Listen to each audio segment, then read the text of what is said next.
ነብርና አህያ ይከራከራል።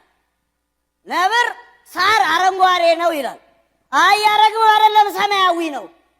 በዚህ ክርክራቸው ይጦፍና ለፍርድ አንበሳ ጋር ይሄዳሉ። አንበሳ ጉዳዩን ሲጠይቃቸው አህያ ቀድማ ታወራለችና አህያ አንበሳ እኔ ሳር ሰማያዊ ነው እያልኩ ነው፣ ነብር ደግሞ አረንጓዴ ነው እያለ ነው፣ እርሶ ምን ይላሉ? ሳር ሰማያዊ አይደለም ብላ ራሷ ጠይቃ ራሷ መለሰች። አንበሳ ባንቺ ያልሽው ትክክል ነሽ በማለት ለነብር ለ3 ቀናት እንዳያወራ ተፈረደበትና አህያ እየፈነጠዘች ሄደች። ነብር ጠየቃ አህያ አንበሳ ሳር አረንጓዴ እንደሆነ እያወቁ እንዴት ፍርዱን በሌላ ያስተላልፋሉ ብሎ ጠየቃቸው። አህያ አንበሳ መለሷ፣ አንደኛ ነገር ከቂላቂል ሰው ጋር በመከራከርና ጊዜ በመግደል፣ ሁለተኛ ነገር አንተ ለማትበላውና ለማይመለከት ነገር ጊዜ ማጥፋት፣